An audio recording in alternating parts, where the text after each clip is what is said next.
5 भेदों का यहाँ पे वर्णन आया है कि कौन कौन से चारित्र, तो मुनिराजों की अपेक्षा से सकल चारित्र के अंतर्गत इन चारित्र के भेदों को हम लेते हैं। पहला है सामयिक। सामयिक किसे कहा? समस्त सावध्य योग का एक साथ त्याग होना। सामयिक शब्द हमें क्या लगता है कि सामयिक करने की जो क्रिया है उस अर्थ में रूढ़ हुआ है, परंतु उस क्रिया मात्र को सामयिक चारित्र नहीं कहते। सामयिक का मतलब होता है, अगर हम अस्थि से देखें तो स्वरूप के निकट रहना, मतलब सामयिक मतलब स्वरूप के निकट रहना, आत्मा के निकट रहना, साम्य भाव। और नास्ति से देखें तो समस्त हिंसा आदि सावध्य का त्याग होना। सावध्य मतलब होता है पाप, आरंभ आदि, हिंसा आरंभ आदि के कार्य, तो समस्त सावध्य योग का एक साथ त्याग होना। अब देखो, ये जो अपन सामयिक करते हैं इसको भी सामयिक इसीलिए कहा क्योंकि इसमें भी ये चीज गर्भित है। हम जब सामयिक करते हैं तो उस समय क्या कहा जाता है कि उस समय आप कौन सा पाप कर रहे होते हो? कोई पाप नहीं करते। कौन सी हिंसा होगी? कोई भी हिंसा नहीं। इसलिए उस समय भी ये जीव समस्त हिंसा के योग, सावध्य योग से, आरंभ आदि के कार्यों से रहित होता है, इसीलिए उस क्रिया को भी सामयिक नाम दिया। सामयिक का मूल तो है समता भाव, न राग न द्वेष, और ऐसे आरंभ और हिंसा से रहित दशा को, आत्मानुभवन आत्मलीनता की दशा को सामयिक कहा गया है। कौन से गुण स्थान में से कौन से गुण स्थान तक क्या होता है ये? तो नीचे आया, 6वें से 9वें गुण स्थान तक, 6वें से लेके 9वें गुण स्थान तक चारित्र में सामयिक कहा जाएगा। देखिए आप समझिए कि जितने भी ये सारे चारित्र के भेद हैं, इसमें बाहर में हमें अंतर नहीं दिखेगा क्योंकि सारे ही सकल चारित्र के भेद। बाहर से तो हमें मुनिराज सारे ही 28 मूल गुणों के पालन करने वाले, और अगर आत्मानुभवन होगा तो स्वरूप में लीन दिखेंगे, बस बाहर से तो यही दिखेंगे। पर अंतरंग में कब कौन सा चारित्र कैसी दशा बनती है उसका हम यहाँ पे स्वरूप देख रहे हैं। तो सामयिक वाला तो चारित्र सभी मुनिराजों के 6वें से 9वें गुण स्थान में होता है। फिर आगे चलो, दूसरा है छेदोपस्थापना। जो छेदोपस्थापना चारित्र की बात है, ये सभी मुनिराजों के नहीं होता। देखो इसका अर्थ पहले शब्द से देखे, छेद उपस्थापना। छेद मतलब होता है दोष, और उपस्थापन मतलब दोषों का अभाव करके पुनः स्थापित होना। पुनः स्थापित होना किसमें स्थापित होना? बहिरंग से व्रतों में स्थापित होना, और अंतरंग की अपेक्षा आत्म स्वरूप में स्थापित होना। इस अपेक्षा से ये छेदोपस्थापना शब्द का अर्थ हुआ। देखो इसके मैं परिभाषा जो सामने लिखी है वो पढ़ता हूँ। दोषों को दूर कर पुनः व्रतों का ग्रहण करना, ये बात यहाँ पे कही।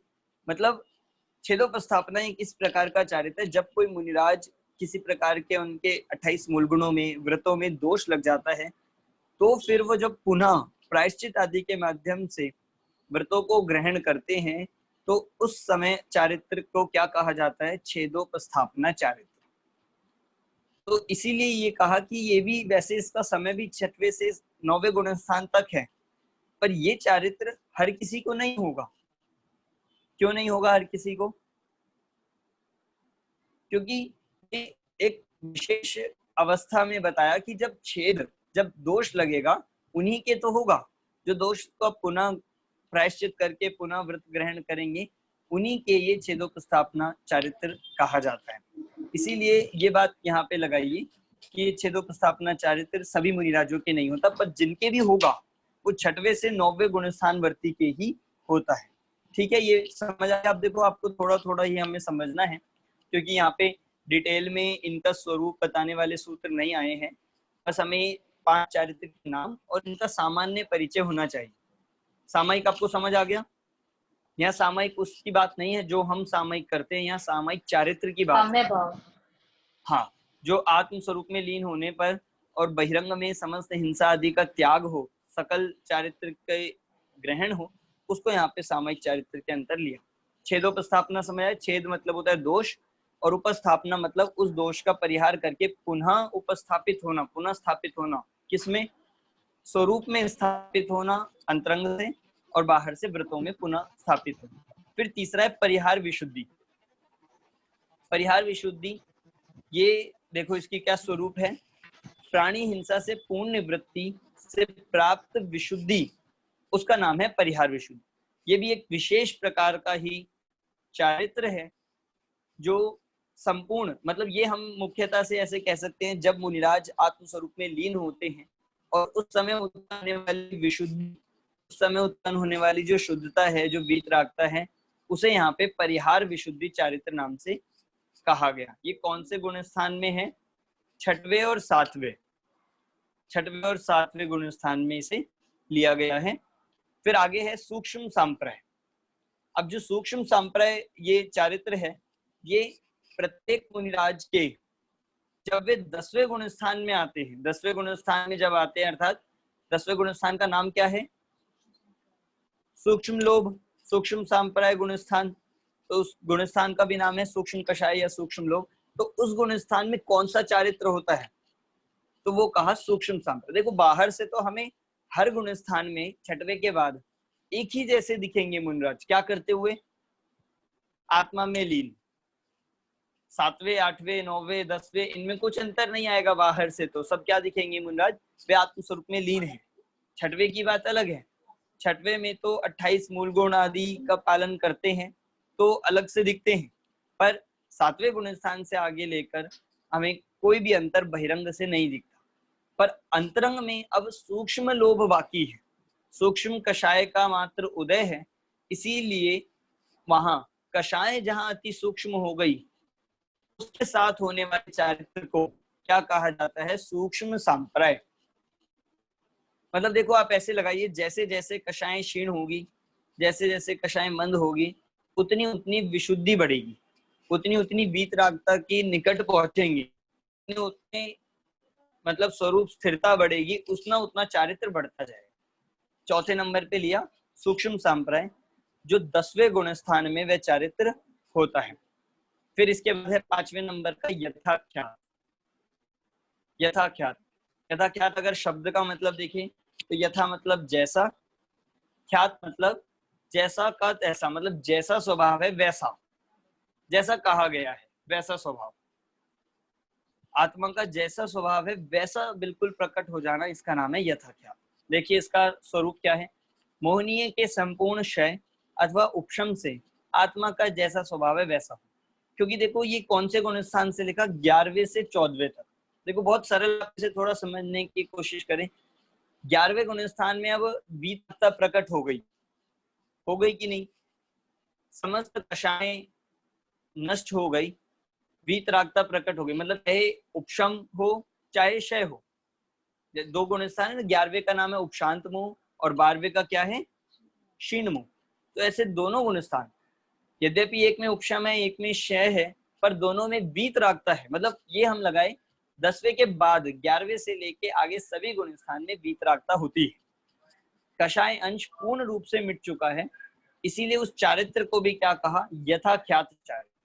मतलब आत्मा का पूर्ण शुद्ध स्वरूप, पूर्ण शुद्ध चारित्र, परिपूर्ण चारित्र जिसे कहा जाता है वो होता है यथाख्यात चारित्र। देखो अगर हम जैसे 12वें गुण स्थान में, सॉरी 13वें गुण स्थान में जैसे केवल ज्ञान प्रकट होता है, से पहले जितना ज्ञान है उसे हम छदमस्त कहते हैं, उसे हम क्षयोपशम ज्ञान कहते हैं।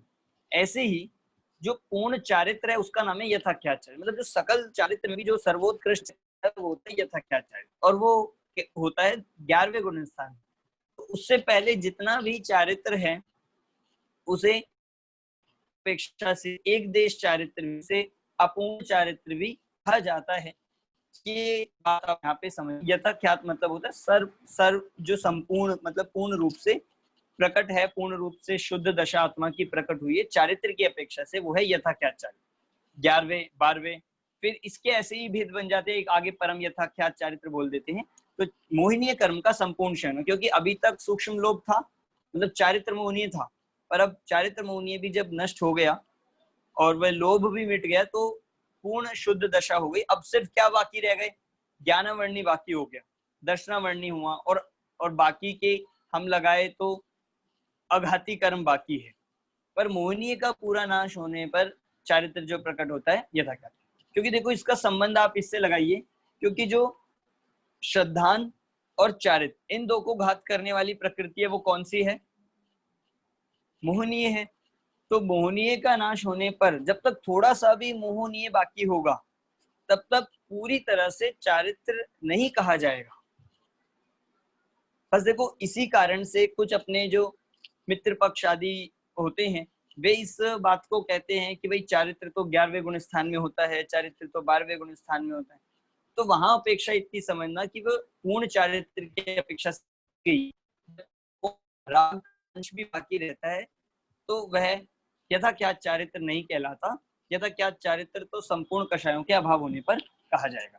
ठीक है, तो ये 5 चारित्र का हमें इतना ही इसमें वर्णन देखना हमारे लिए पर्याप्त रहेगा। तो ये 5 प्रकार का चारित्र किसकी अपेक्षा? मुनिराजों के हैं। ये श्रावक का तो दिग्देश चारित्र जो होता है उन्हें हम 12 व्रतों के माध्यम से समझ लेते हैं श्रावक के चारित्र को, पर ये मुनिराज के जो अपेक्षा से सकल चारित्र के अंतर्गत लिए जाएंगे। ये 5 प्रकार के भेद देखे जाते हैं। समझ आ गया आपको? ये 5 प्रकार के चारित्र मतलब नाम से थोड़ा थोड़ा परिचय हमें होना चाहिए। सामयिक, सामयिक क्या, छेदोपस्थापना, परिहार, विशुद्धि, सूक्ष्म, सांप्रदाय और यथा क्या। ठीक, तो इस तरह ये अपना 18वें सूत्र में 5 प्रकार के चारित्र कहे। इनका स्वरूप नहीं बताया यहाँ पे मतलब सूत्रों में, पर हमने थोड़ा सा समझ लिया। अब देखो कही गई है वो हम आप देख लीजिएगा वो अलग से, क्योंकि जैसे हम सामयिक में अंतर ही आया, सामयिकों में अंतर, तो सामयिक नाम से पूरे जिनागम में 4 चीजें प्राप्त होती है सामयिक के नाम से। क्या क्या? एक सामयिक शिक्षाव्रत, सामयिक शिक्षाव्रत होता है जो दूसरी प्रतिमा में पंचम गुण स्थान में होता है। फिर सामयिक प्रतिमा ही है जिस जो खुद ही पंचम गुण स्थान में तीसरे प्रतिमा कहलाती है सामयिक प्रतिमा, वह भी। एक सामयिक आवश्यक, सामयिक आवश्यक जो मुनिराजों के 6 आवश्यकों में लिया गया, वह भी एक आवश्यक के अंतर्गत सामयिक लिया जाता है। और ये जो आया एक सामयिक चारित्र कि मुनिराजों के जो होने वाला चारित्र है उसको भी सामयिक चारित्र। तो सामयिक में हम कंफ्यूज ना हो, हमें तो सब एक सामयिक शब्द सुनते ही वो बैठ के ध्यान करने वाली क्रिया या फिर चिंतन करने वाली क्रिया लगती है, पर इस तरह के अलग अलग भेद होते हैं। जो ध्यान आदि की जो हमें क्रिया लगती है वो शिक्षा व्रत के अभ्यास रूप में जाती है जो यहाँ पे लिखा हुआ भी है। तो चलिए ये चारित्र का अपना यहाँ पे हुआ। अब देखो इसके बाद अब जो 19वें नंबर से अब निर्जरा का प्रकरण यहाँ से प्रारंभ हो रहा है। निर्जरा किसे कहते हैं? निर्जरा के प्रकरण में क्योंकि संवर पूर्वक निर्जरा होती है इसलिए पहले संवर समझाया, अब निर्जरा की ओर बढ़ रहे हैं। किसी को चारित्र के प्रकरण में कोई प्रश्न है क्या?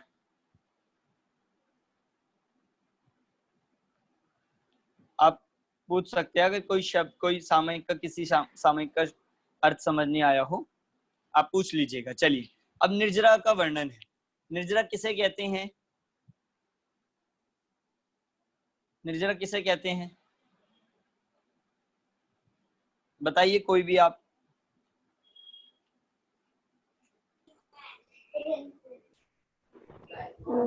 कर्मों के क्षय करने को निर्जरा कहते हैं। कर्मों के एक देश क्षय होने को निर्जरा कहते हैं। निर्जरा कहते हैं। पूर्ण क्षय होना तो मोक्ष है और एक देश नाश होना, एक देश खिर जाना, इसका नाम है निर्जरा। जब कर्मों का नए कर्मों का आना रुकता है तभी निर्जरा होती है। इसका मतलब या हम कहें संवर पूर्वक होने वाली निर्जरा को ही सच्ची निर्जरा कहा जाता है।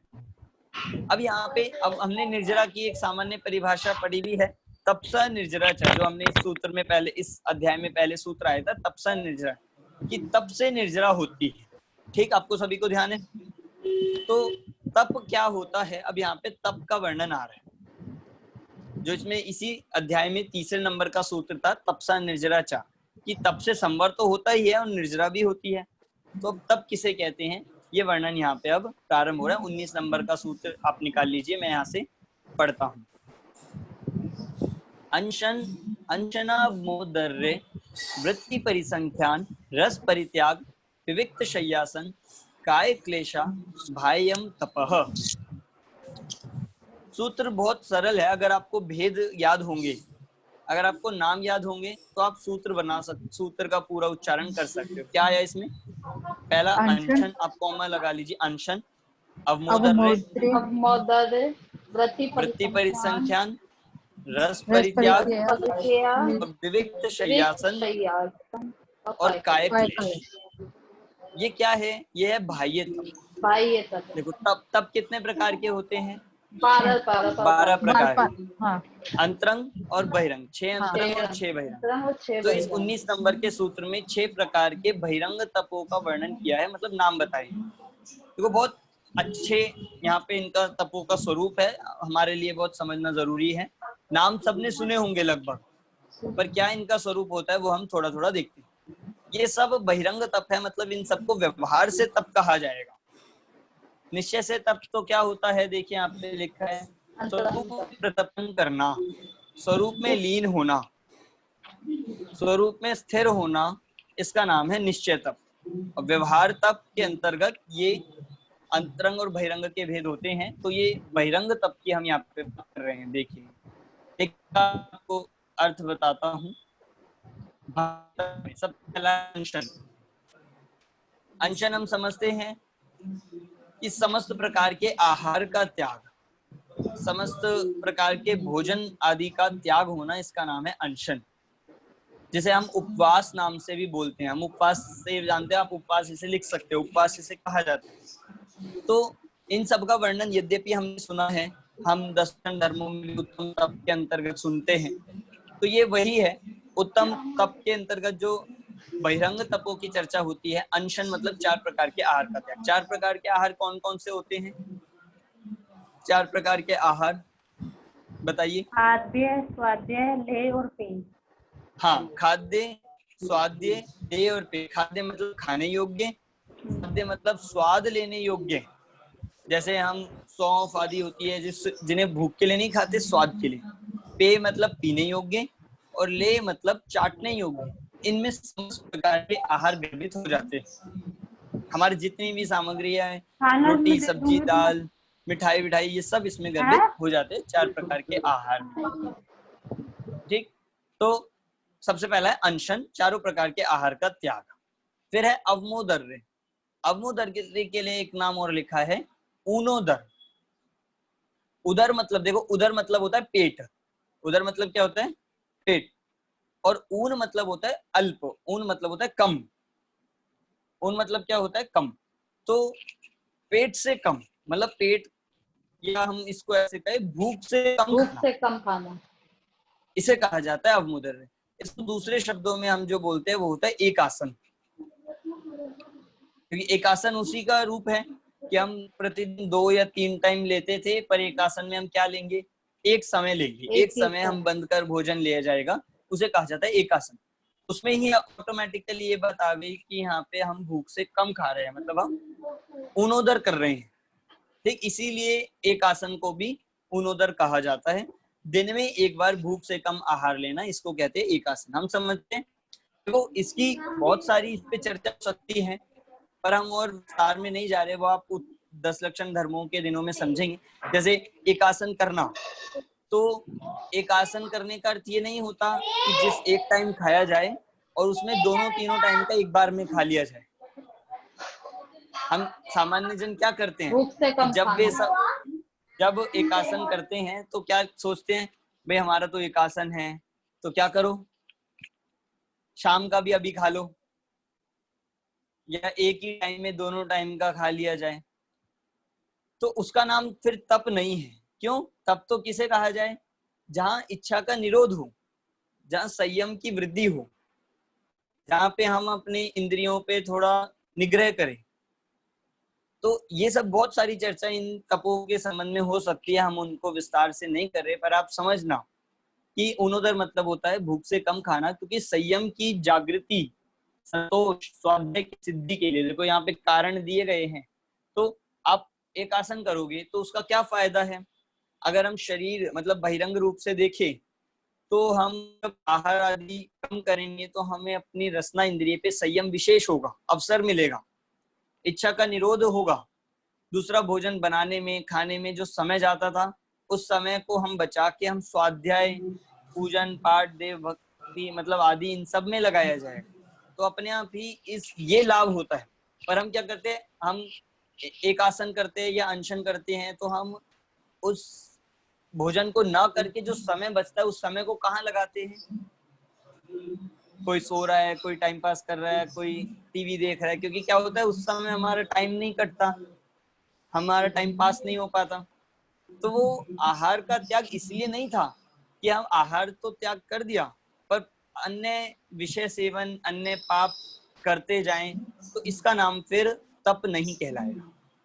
ठीक है, आप इसे ऐसे समझना, मात्र भोजन के त्याग का नाम कहीं से भी तप नहीं है। उसके साथ इच्छाओं का निरोध होना, इंद्रियों का निग्रह होना, इसका नाम है तप। ठीक है, तो ये थोड़ी थोड़ी बात आप हर तप पे लगाइएगा, चर्चा तो इनमें बहुत है। तीसरा है वृत्ति परिसंख्यान।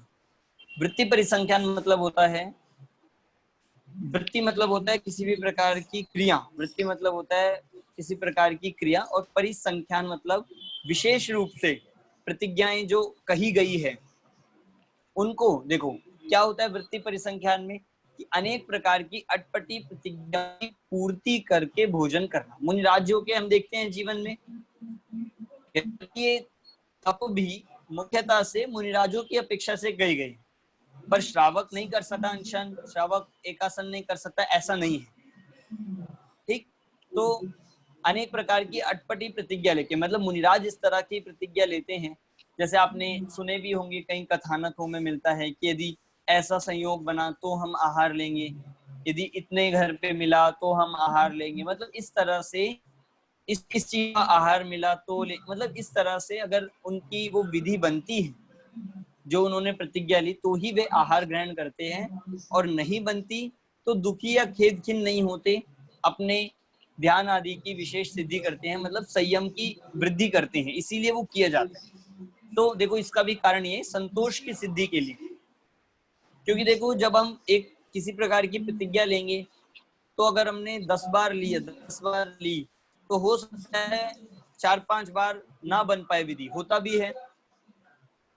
तो इस प्रकार प्रतिज्ञा लेने का मूल प्रयोजन यही है कि वे और अधिक से अधिक अपने तप को बढ़ाए, अधिक से अधिक इच्छाओं का निरोध हो, संतोष धारण करें, इसलिए ऐसी अटपटी प्रतिज्ञा लेते हैं। मतलब किसी को लग सकता है क्यों लेते हैं बिना मतलब अटपटी प्रतिज्ञा, क्या जा रहा है, क्यों लेते हैं ऐसे, तो उसका कारण एकमात्र अपने संयम को वृद्धि करना। ठीक है, तीसरा हुआ वृत्ति परिसंख्यान, समझ आ गया आपको? अटपटी अनेक प्रकार से प्रतिज्ञा लेकर फिर अगर पूरी होती है तो आहार आदि ग्रहण करना। ठीक है, चौथा है रस परित्याग। रस परित्याग ये तो हमें नाम से ही समझ आ रहा है, 6 प्रकार के जो रस होते हैं उनका त्याग करना, मतलब या तो संपूर्ण का करना या 1, 2, 3, 4 जितने अपने से संभव है उनका प्रतिदिन, 1 दिन, 2 दिन ऐसे करके आहारों में रस का त्याग करना। 6 प्रकार के रस कौन से होते हैं, कोई बताएगा? 6 प्रकार के रस। हाँ देखिए इसमें लिखा ही है, बुक में दिए हुए हैं, घी, दूध, तेल, नमक, मीठा, दूध, दही, घी, तेल। हाँ, कुछ लोग नाम जानते भी होंगे, कुछ लोग करते भी हैं, हमने दिखते भी हैं कि भाई एक दिन एक रस का त्याग करना। मतलब देखो रस का त्याग करना अच्छा है, ये तो रस परित्याग में तप में लिया, पर किसी दिन विशेष से किसी रस का संबंध नहीं है। ये बात आप समझना कि संडे को नमक का त्याग हो, मंडे को घी का त्याग हो, ऐसा किसी दिन विशेष से संबंधित नहीं होता। आप एक दिन में भी 2 रसों का त्याग, 3 रसों का, 4 रसों का या 6 रसों का त्याग कर सकते हैं। ये व्यक्ति अपनी शक्ति, अपनी इच्छा निरोध के ऊपर निर्भर होता है। तो लोगों ने जो दिन विशेष से जोड़ा है वो गलत है, दिन विशेष से, क्योंकि मतलब और दूसरी बात इसमें ये भी होता है कि रस परित्याग का भी उद्देश्य क्या है, अपनी इच्छाओं पे कंट्रोल करना। पर हम क्या करते हैं, जैसे आज हमारा मीठे का त्याग है तो हम उसके लिए कुछ ना कुछ ऑप्शन ढूंढते हैं, ऑप्शन निकाल लेते हैं। मान लो किसी का नमक का त्याग है तो वो कुछ ऐसा ऑप्शन निकालेगा जिसमें नमक तो नहीं लगता हो पर स्वाद बराबर बना रहे, मीठी सब्जी या फिर ऐसा कुछ। या फिर मीठे का त्याग होगा तो अन्य प्रकार से निकालते हैं। तो ऐसा नहीं होना चाहिए, क्योंकि वहां पे प्रयोजन क्या है आप ये समझ के करिए। प्रयोजन है हमारी इच्छाओं का निरोध होना। अगर मान लो हमने इतनी हरी मतलब हरी का या फिर ऐसे रसों का त्याग करते हैं, तो हम क्या करते हैं, मान लो हमने एक हरी रखी, तो उस एक हरी से हम 4 आइटम बना लेते हैं। एक सब्जी, एक गीली सब्जी हो जाएगी, एक फल में हो जाएगा और एक ऐसे हो जाएगा। तो फिर वो रस का या फिर वो इच्छाओं का निरोध नहीं होता, और हमारी तो वो रसना इंद्रिय की लोलुपता बनी रहती है। तो ये हमें थोड़ा विचार करना चाहिए कि ये चीजें थोड़ी सही नहीं है। मतलब हम उसे तब फिर नाम नहीं दिया जाएगा, क्योंकि उस इच्छाओं का निरोध कहाँ है। ठीक, ये करना गलत है ऐसा नहीं कह रहा मैं, ये करना तो सही है। 1, 2 आदि 6 रसों तक का त्याग करना ये बिल्कुल अच्छा है, ये मुनिराज भी करते हैं और अन्य श्रावक भी करते हैं। पर ना तो किसी दिन विशेष का संबंध है, और ना किसी ऐसा कि भाई एक का त्याग करके तो दूसरे के प्रति अत्यधिक आसक्ति होना, ये भी योग्य नहीं है। ठीक, क्योंकि प्रयोजन क्या है, देखो लिखा है यहाँ पे, इंद्रियों पर विजय, निद्रा पर विजय। क्योंकि कई रस ऐसे हैं इसमें, आप अत्यधिक मान लो दूध पी ले, अत्यधिक घी खा ले, तो क्या होगा, निद्रा आएगी। निद्रा आएगी तो संयम नहीं हो पाएगा, स्वाध्याय नहीं हो पाएगा, ध्यान नहीं हो सकता। इसलिए मुनिराज या श्रावक बुद्धि पूर्वक इन रसों का त्याग करते हैं। ठीक है, ये हो गया रस परित्याग। इसके बाद चलिए आगे, विविक्त शय्यासन। विविक्त शय्यासन मतलब है एकांत में सोना बैठना, मतलब एकांत स्थान में सोना बैठना। और उसमें भी ये बात लगाइए कि शयन से संबंधित है, तो शयन के जितने भी मूल गुण हैं वो उसमें भी लागू होंगे कि मुनिराज एक करवट में सोते हैं, बार बार करवट नहीं बदलते, अल्प निद्रा लेते हैं, और बिल्कुल उनकी निद्रा भी बहुत क्षीण निद्रा होती है। ऐसे नहीं कि बिल्कुल सो गए तो उठे ही ना, और ऐसी गृद्धता से सोए। तो ऐसा एकांत स्थान में अल्प निद्रा और एक करवट में भूमि पर, इस प्रकार से विविक्त शय्यासन ये लगाया जाएगा। ये सिर्फ सोने से नहीं, बैठने से भी इसमें आसन आया है, शय्या और आसन। मुख्यतः मुनिराज एकांत स्थान में निवास करते, इसका नाम है विविक्त शय्यासन। एकांत में, वन जंगल आदि तो इसके उदाहरण है ही, यदि अन्य किसी स्थान पे भी रहना पड़े तो एकांत स्थान में ही मुनिराज निवास करते हैं। फिर काय क्लेश, अंतिम है काय क्लेश। काय क्लेश मतलब काय को कष्ट देना, इसका नाम काय क्लेश नहीं है। यहाँ काय पे क्लेश होना या ऐसा तप करना जिससे काय पे क्लेश हो, इसका नाम नहीं। यहाँ पे कहा अनेक प्रकार से काय के कष्ट रूप तप करना। इसका अर्थ ये है कि हम अपने, जो हमें अपना एक आराम का वो प्रिय लगता है कि भाई बैठना, सोना, स्वाध्याय भी कब करना, तो उससे हम थोड़ा बाहर आए। थोड़ी गर्मी लगती है तो हम पंखा एसी चलाने लगते हैं। तो इन सब हम जो भाई साधनों के माध्यम से हम अपने शरीर की जो पराधीन वृत्ति बढ़ा रहे हैं, उससे बाहर आके शरीर को स्वाधीन बनाना, इन संयोगों आदि से दूर करना, इसको हम यहाँ पे लेंगे काय क्लेश। और मुनिराजों की अपेक्षा लगाए तो मुनिराज बुद्धि पूर्वक धूप में जाके, पर्वतों पे जाके, या शीत ऋतु होगी तो ऐसे स्थानों पे जाके तपस्या करते हैं। क्यों करते हैं? ऐसे स्थानों पे विशेष रूप से इसलिए जाते हैं कि अपनी शक्ति बढ़ाने के लिए, अपना संयम बढ़ाने के लिए और अपना पुरुषार्थ की और वृद्धि करने के लिए ऐसे स्थानों को वे चुनते हैं। ठीक, तो इसका नाम शरीर को मात्र कष्ट देना नहीं है। काय क्लेश का अर्थ ये लगाइए, अंतरंग से कषायें भी क्षीण होनी चाहिए। कषायों को भी क्लेशित करना मतलब कषायों को भी नष्ट करना और शरीर को भी नष्ट करना, शरीर को भी कष्ट कर, मतलब इस तरह से कि ऐसे नहीं कि अपनी प्राणघात कर ले, ऐसा काय क्लेश नहीं करते। पर ये कहा ना, सुख विषयक आसक्ति कम करने के लिए, मतलब अपने कंफर्ट लेवल से, कंफर्ट जोन से बाहर आने के लिए ऐसा वे काय क्लेश तप करते हैं। तो ये 6 प्रकार के बहिरंग तपों को बताने वाला सूत्र। इसके बाद देखिए 20 नंबर का सूत्र। अब ये 20 नंबर का सूत्र जो आ रहा है, ये 6 प्रकार के अंतरंग तप इसमें बताए जाएंगे। आपको सामान्य अर्थ सबका समझ आ रहा है? 6 प्रकार के तपों का बहिरंग वाला आ गया। अब अंतरंग देखिए। 20 नंबर का, प्रायश्चित, विनय, वैयावृत्य, स्वाध्याय, व्युत्सर्ग, ध्यानानुत्तरम। देखो क्या कह रहा है ये सूत्र, प्रायश्चित, विनय, वैयावृत्ति, आप कॉमा लगाते जाइए, प्रायश्चित, विनय, वैयावृत्ति, स्वाध्याय, व्युत्सर्ग और ध्यान, और अंतिम आया उत्तरम, मतलब उत्तर मतलब ये दूसरा भेद है। तप के 2 भेद है, अंतरंग और बहिरंग। तो बहिरंग तप हो चुके 6।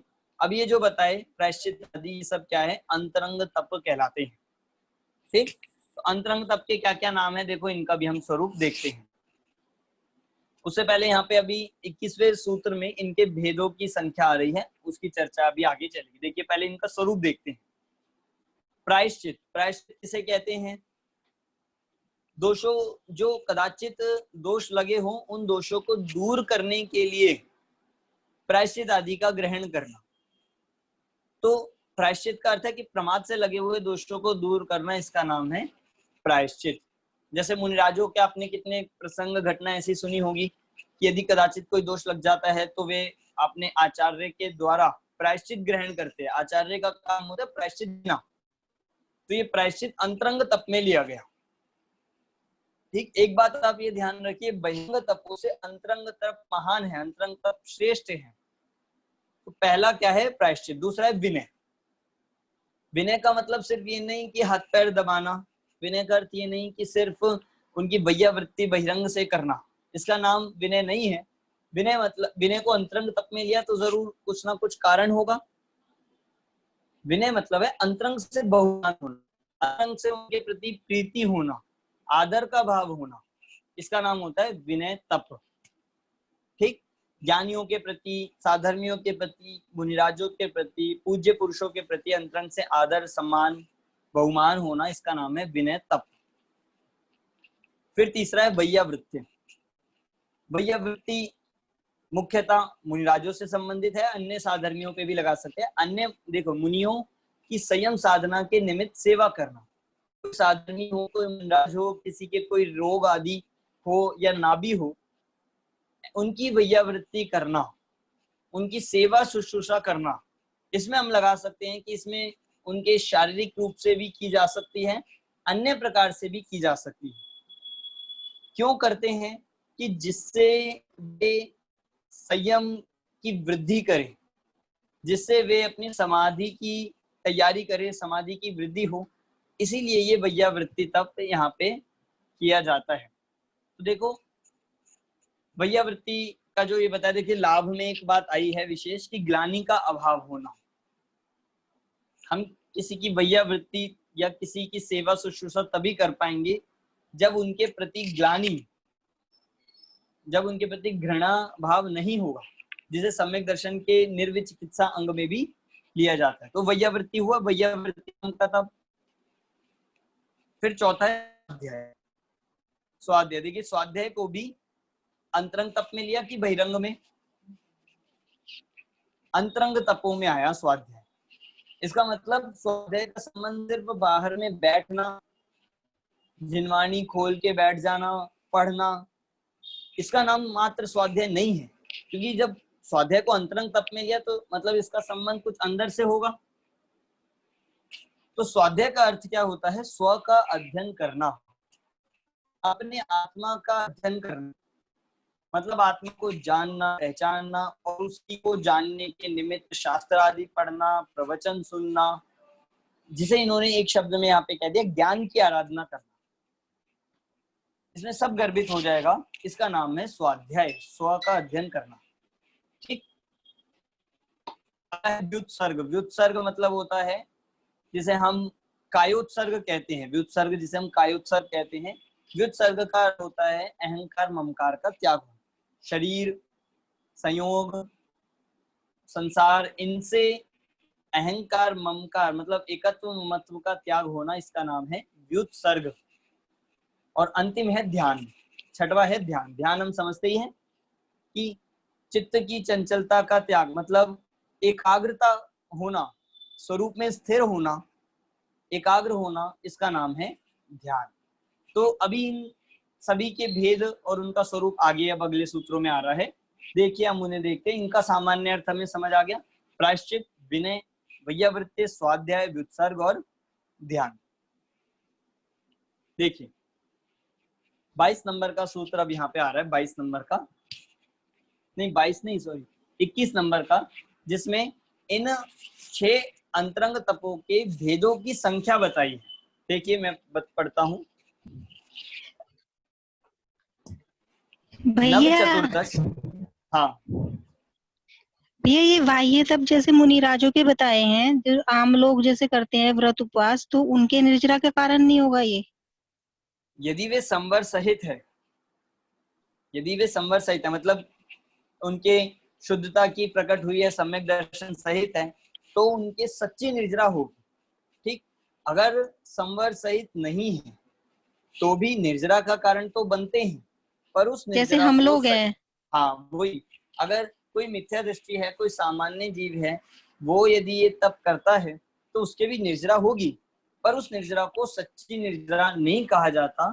उसका नाम जिनागम में विशेष रूप से आते हैं, अकाम निर्जरा कहेंगे या फिर अन्य निर्जरा उसे कहा जाता है, पर वह निर्जरा कर्म का आगामी बंधन कराती है, आगामी बंधन में भी उसमें होता रहता है, इसलिए उस निर्जरा को मोक्ष मार्ग में उपयोगी नहीं कहा। पर वो कुछ भी मतलब नहीं उससे करते कर्म, हो वो हाँ कर्म उससे मतलब कटते नहीं है जो करते हैं? नहीं, मैं वही वो बता रहा मिथ्या हूँ कि दृष्टि वो है। अकाम निर्जरा होती है, अकाम निर्जरा होती है, उससे कर्मों खिरते हैं, पर वो इतने कम होते हैं या फिर उन कर्मों का खिरना ऐसा नहीं होता कि जिससे संसार का अभाव हो सके। वो ज्यादा से ज्यादा क्या करा सकती है, वो निर्जरा हमें स्वर्ग आदि की प्राप्ति करा दे, ऐसी निर्जरा उसे कहा जाएगा, क्योंकि अकाम निर्जरा को देवगति के कारण में भी लिया गया। पूरी तरह से निरर्थक होता है ऐसा नहीं है कि भाई कुछ काम ही नहीं है फिर तो करना छोड़ दे उपवास एकासन, ऐसा नहीं है। संयम की वृद्धि के लिए, अपनी इच्छाओं के निग्रह के लिए, क्योंकि जब मुनि भी बनेंगे तो एकदम से तो नहीं हो पाएगा।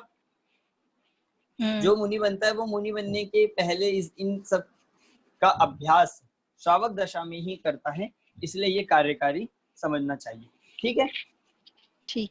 चलिए 21 नंबर का सूत्र, नव चतुर्दश पंच द्विभेदा यथाक्रम राग ध्याना। देखिए इस सूत्र में जो ऊपर 6 अंतरंग तप आए उनके भेदों की संख्या बताई। मतलब प्रायश्चित कितने प्रकार का हो गया, तो पहला आया नव, प्रायश्चित हो गया 9 प्रकार का। फिर आया था विनय, विनय कितने प्रकार की हो गई, विनय हो गई 4। सूत्र से देखिए नव चतुर, नव हो गया चतुर। फिर वैयावृत्ति, वैयावृत्ति होती है 10 प्रकार की। फिर स्वाध्याय, स्वाध्याय हमें पता है स्वाध्याय 5 प्रकार का होता है। फिर आया व्युत्सर्ग, व्युत्सर्ग होता है 2 प्रकार का। और ध्यान के इसमें भेद नहीं बताए, ध्यान से पहले तक के, प्राग ध्यान देखा ना, प्राग ध्यान मतलब ध्यान से पहले तक के भेद इसमें बता दिए। तो देखो आप चार्ट में देख सकते हो,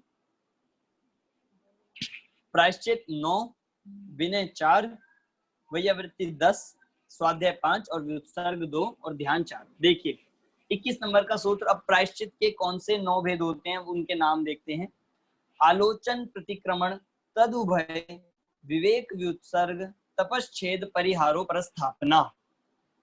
ये 9 प्रकार के प्रायश्चित कौन कौन से, देखिए आप नाम इसमें समझ लीजिए, नाम मात्र हमें इसमें देखने हैं। आलोचना, सूत्र में आप कॉमा लगा लीजिए, आलोचना, प्रतिक्रमण, फिर आया तदुभय, मतलब जो दोनों को मिला के, आलोचना भी है जिसमें प्रतिक्रमण है, वो तीसरे नंबर का भेद है तदुभय।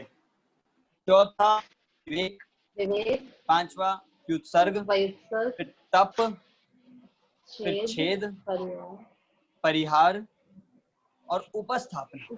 स्थापना। कितने हो गए, 9 प्रकार के प्रायश्चित के भेद ये बताए। देखिए आलोचना मतलब हम समझते ही हैं गुरु के समक्ष अपने दोषों का निवेदन करना, मतलब शब्दों में अपने दोषों को बताना, ये होती है आलोचना। हम भी पढ़ते हैं ना आलोचना पाठ, तो आलोचना पाठ इसीलिए तो बना क्योंकि हम शब्दों के माध्यम से अपने दोषों का बखान करते हैं, ये इसलिए आलोचन बना।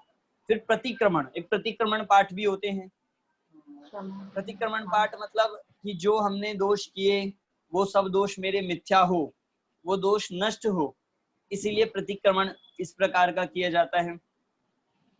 तदुभय, दोनों आलोचना भी प्रतिक्रमण भी जिसमें किया जाए साथ में। विवेक, विवेक मतलब सदोष अन्न पात्र उपकरण आदि मिलने पर उनका त्याग। मतलब विवेक मतलब यहाँ पे कहा गया यदि कदाचित भोजन आदि के माध्यम से या अन्य किसी के कोई अयोग्य चीज का अपने संयोग हो रहा हो, उपकरण हो रहा हो, तो उनका त्याग करते हैं, ये भी एक तरह का प्रायश्चित है। फिर व्युत्सर्ग, नियमित काल के लिए कायोत्सर्ग करना, ये व्युत्सर्ग यहाँ पे भी आ गया। तप, तप हम समझते ही हैं। मतलब ये आप ये समझिए कि प्रायश्चित यदि कोई मुनिराज यदि प्रायश्चित लेते हैं तो किन किन प्रकार से प्रायश्चित ले सकते हैं। तप भी हो सकते हैं, तप भी करके कर सकते हैं। छेद, छेद का देखिए ये बड़ा प्रायश्चित बताया कि कुछ समय की दीक्षा का छेद करना। जैसे हम विष्णु कुमार मुनिराज का सुनते हैं, छेद नामक प्रायश्चित उनको दिया गया। फिर परिहार, कुछ समय के लिए संग से दूर रहना, ये भी होता है। उपस्थापना, पूर्ण दीक्षा छेद कर पुनः दीक्षा प्राप्त करना, ये भी एक प्रकार का प्रायश्चित का भेद है। अब नाम मात्र इनके आप समझ लीजिए और थोड़ा थोड़ा अर्थ हमें इनका पता होना चाहिए। तो ये 9 प्रकार का प्रायश्चित है। फिर देखिए 23 नंबर के सूत्र में 4 प्रकार की विनय, बहुत सरल है। ज्ञान दर्शन चारित्र उपचारा। 4 प्रकार की विनय कौन सी हो गई? ज्ञान विनय, दर्शन विनय, देखो सूत्र से, चारित्र विनय और उपचार विनय। ज्ञान विनय मतलब हम ये लगा सकते हैं ज्ञान की विनय करना, ज्ञान की आराधना करना, ज्ञान का स्मरण करना, ज्ञान का अभ्यास करना। दर्शन, दर्शन में हम यहाँ पे देखने वाला दर्शन नहीं, श्रद्धान वाला लगेगा कि श्रद्धान का अभ्यास करना, तत्वों का स्वरूप समझना, तत्वों का श्रद्धान करना, तत्वों का भाव भाषण करना, ये सब क्या कहलाएगा? ये दर्शन विनय है। फिर चारित्र, निर्दोष चारित्र का पालन करना, चारित्र अंगीकार करे, हम व्रत धारण करें, ये भी एक प्रकार की विनय है। और इसको कौन सी विनय में लिया? चारित्र विनय में। और चौथी है उपचार विनय। देखो ये बहुत, हम जितनी भी हम विनय करते हैं, लौकिक विनय, ये सब उपचार विनय में जाएगी। माता पिता की, गुरुजनों की, महापुरुषों की, और विनय किसी भी प्रकार से आप लगा सकते हो, मन से, वचन से, काया से, हाथ जोड़ना, उनके गुणगान करना, नतमस्तक होना, ये सब लौकिक विनय कहलाती है। उपचार विनय अपने अध्यापकों की करना, अपने माता पिता की करना, गुरुजनों की करना, ये सब उपचार विनय है। इनके प्रति भी समुचित योग्य व्यवहार, आदर भाव रखना, इसका नाम है उपचार विनय। और मोक्ष मार्ग की जो विनय है वो ये 3 है, दर्शन, ज्ञान, चारित्र। ठीक है, समझ आ गया? ज्ञान विनय मतलब ज्ञान की आराधना करना, ज्ञान का अभ्यास करना। दर्शन विनय तत्वों का स्वरूप समझना, तत्वों का श्रद्धान करना। चारित्र विनय मतलब चारित्र की, व्रत आदि की अंगीकार करना, निर्दोष चारित्र को पालन करना, चारित्र विनय। और उपचार विनय मतलब देवशास गुरु, गुरुजन और अपने माता पिता, अन्य महापुरुष, उनके साथ समुचित व्यवहार करना, इसका नाम है उपचार विनय। समझ आ गई ये 4 विनय? 4 विनय के भेद। चलिए, ये विनय हुआ। इसके बाद आता है एक जो अपने 10 प्रकार का वैयावृत्ति है। 10 प्रकार का वैयावृत्ति, ये बहुत सरल है। इसमें हमें सिर्फ इतना याद करना है कि 10 प्रकार के साधु होते हैं, 10 प्रकार के मुनि होते हैं, उनकी वैयावृत्ति करना, उसे कह दिया 10 प्रकार की वैयावृत्ति। अब 10 प्रकार के साधु कौन कौन से होते हैं वो इस 24वें नंबर सूत्र में देखिए आ रहा है। आचार्य उपाध्याय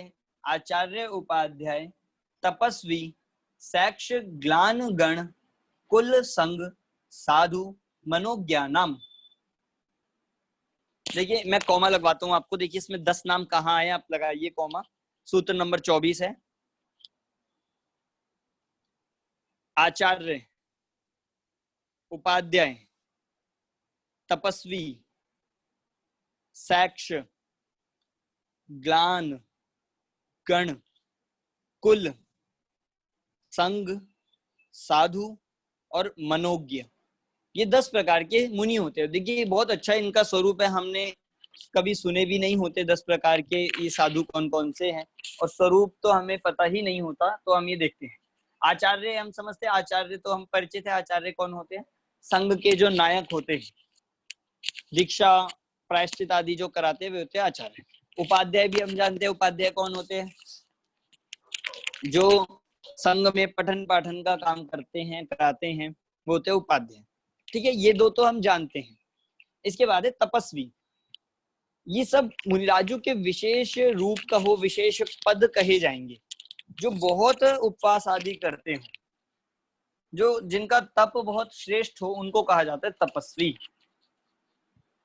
फिर आया सैक्ष, मतलब जो शिक्षाशील हो, जो शिक्षा और शील में जो श्रेष्ठ हो, मतलब जिनकी शिक्षा भी बहुत उत्कृष्ट हो और जिनका शील भी पूरे संघ में श्रेष्ठ कहा जाए, उन्हें कहा जाता है सैक्ष। फिर है ग्लान। ग्लान कहा गया है जैसे कोई मुनिराज है, ये सब देखिए भावलिंगी मुनिराजों के ही भेद है। कोई मुनिराज है जो रोगी है, जिनके कोई रोग है, तो उनको कहा जाएगा ग्लान मुनिराज, ग्लान साधु। फिर गण। गण मतलब वृद्ध मुनियों का समुदाय। जिस समुदाय में वृद्ध मुनिराज रहते हो सारे, उसे कहते हैं गण, मतलब वृद्ध हो, अनुभवी हो, उन्हें कहते हैं गण। फिर है कुल। दीक्षकाचार्यों का शिष्य समुदाय, मतलब जहां दीक्षकाचार्य मतलब जो एक साथ जिनने दीक्षा ली हो, ऐसे जहां शिष्य एक साथ जिस संघ में हो, उसे कहा जाएगा कुल। मतलब देखो ऐसे कहा जाता है, मान ली किसी एक मुनिराज से किसी आचार्य से अनेक मुनिराजों ने दीक्षा ली, तो उन सब शिष्य के समुदाय को एक कुल कहते हैं, एक कुल कहा जाता है। जैसे होता है ना, जैसे हम देखते हैं भाई इन मुनिराज, इन आचार्य के संग में इतने साधु है, 30 साधु है, 40 साधु है, तो वो पूरा एक दीक्षक आचार्य से जिन्होंने दीक्षा ली है, उन्हें कहा जाएगा कुल। ठीक। फिर है संघ।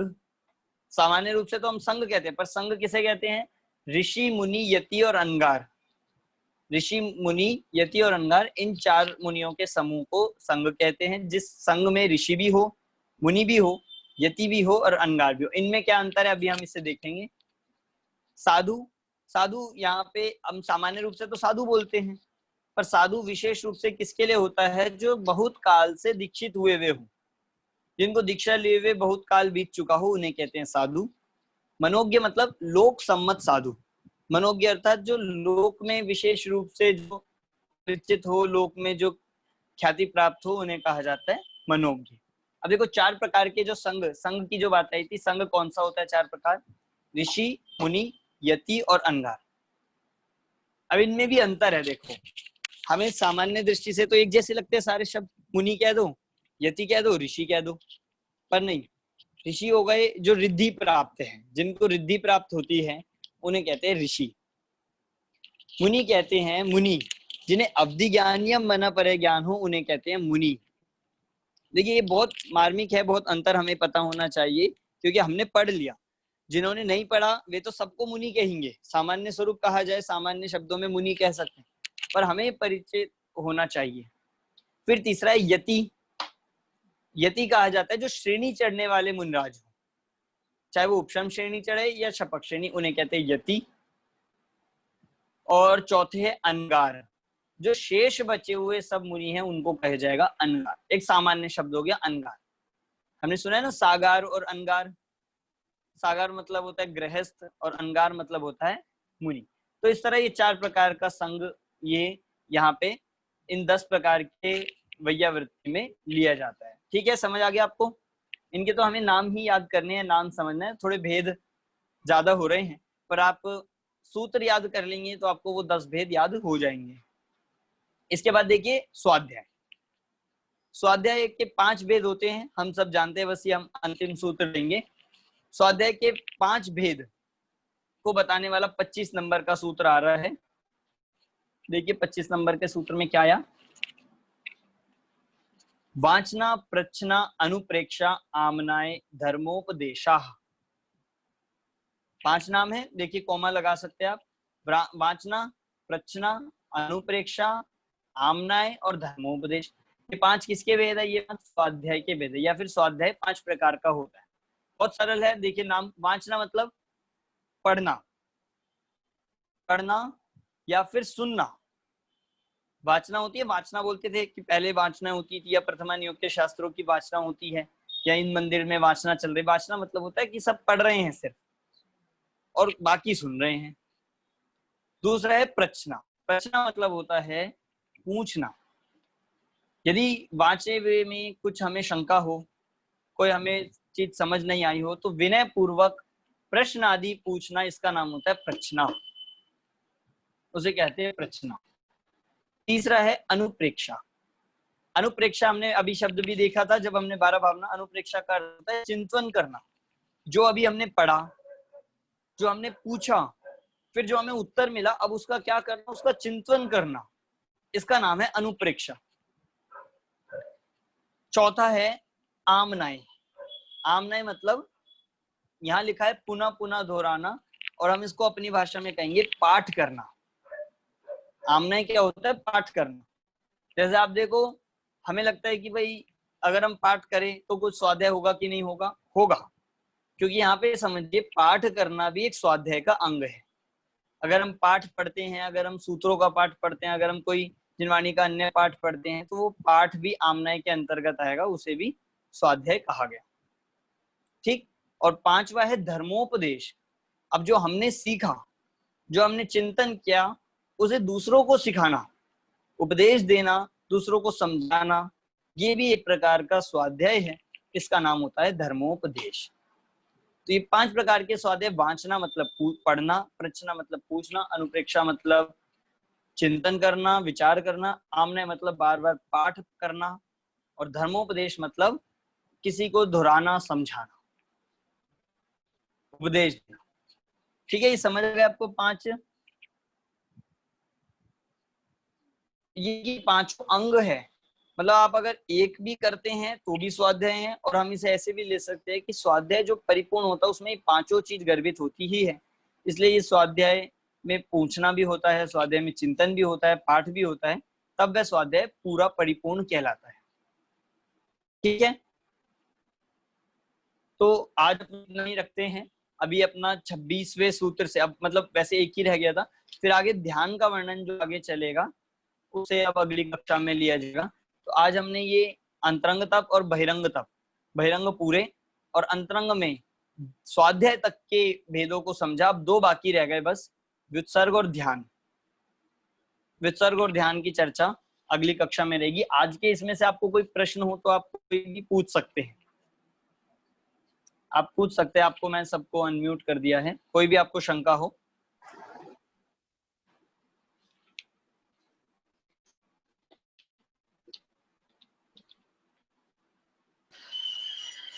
चलिए, आप सभी को लगता है कोई प्रश्न नहीं है, तो हम अब अगली कक्षा में हम जो व्युत्सर्ग और ध्यान की चर्चा चलेगी।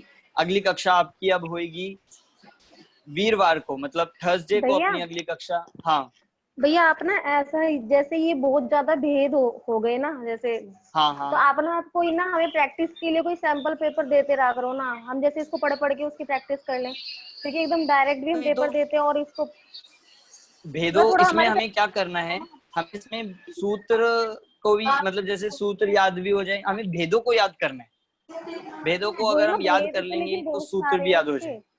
हाँ, वो तो चक्कर यही है। नाम तो याद होना बट भैया इम्पॉसिबल है, शायद नाम तो नहीं याद हो सकते, इतने सारे हैं। नाम तो बल्कि हो भी जाएंगे चाहे आपको परिभाषा ना भी हो।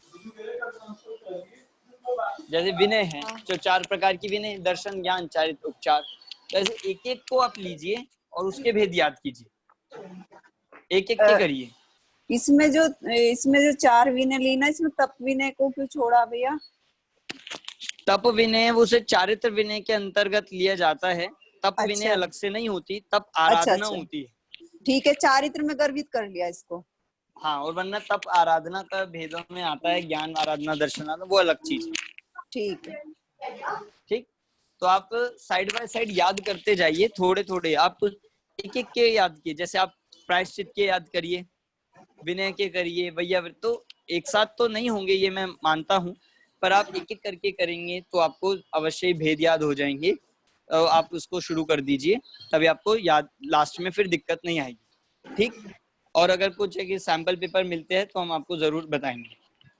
इससे थोड़ी चलिए। प्रैक्टिस हो जाएगी भैया। हाँ ठीक है, वो अगर मिलते हैं तो हम आपको जरूर भेजेंगे। चलिए आज की कक्षा अब यहीं पे पूर्ण करते हैं। सभी को जय जिनेंद्र। जय